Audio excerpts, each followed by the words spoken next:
1619, the arrival of the first Africans in Virginia. In the summer of 1619, under the oppressive heat of the Atlantic sun, a Dutch privateer ship known as the White Lion navigated the waters of the Chesapeake Bay. It was laden with human cargo, men, women, and children who had been forcibly taken from their homeland in West Central Africa.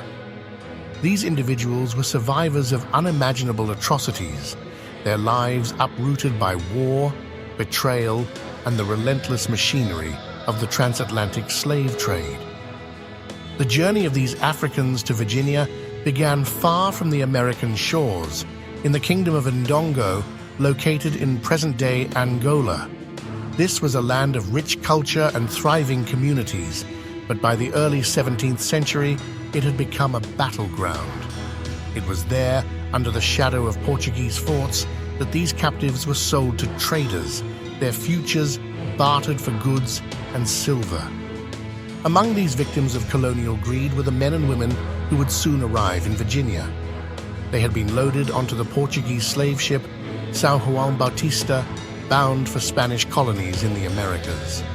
But fate, or misfortune, intervened. As the ship crossed the Atlantic, it was intercepted by two English privateers, the White Lion and the Treasurer. The White Lion reached Point Comfort, a small outpost in the English colony of Virginia, in late August 1619. This colony, established just over a decade earlier, was still struggling to find its footing. Tobacco had recently emerged as a lucrative cash crop, but the labor needed to cultivate it was immense. However, the arrival of the Africans aboard the White Lion marked a turning point. These individuals were traded to the colonists in exchange for provisions, their humanity reduced to commodities.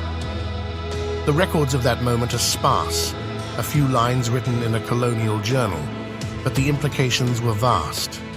About 20 to 30 Africans, ripped from the kingdom of Ndongo, became the first recorded enslaved people in English North America. They were thrust into a world of uncertainty, their fates shaped by a colony that had not yet fully codified slavery, but was already moving toward it. The lives of these first Africans in Virginia remain shrouded in mystery, their individual stories lost to history. What is known is that they lived under constant hardship, navigating a foreign land where their identities were systematically erased. They were not merely victims of their circumstances, but resilient survivors who brought with them knowledge, skills, and cultural traditions.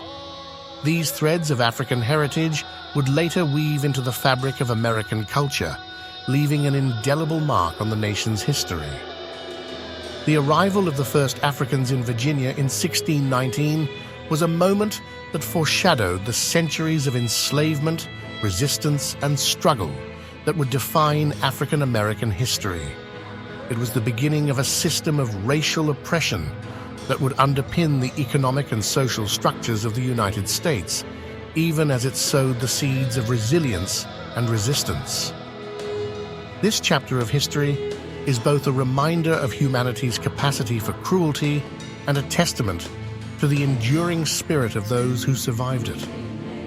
In the shadows of Point Comfort, where the waters of the Chesapeake Bay meet the shore, one can imagine the haunting echoes of that fateful year. It is a story of loss and resilience, a foundational moment in the American narrative that challenges us to confront the past and strive for a future rooted in justice and equity. The year 1619 was not just the beginning of African presence in America, it was the beginning of a profound transformation that continues to shape the nation's identity to this day.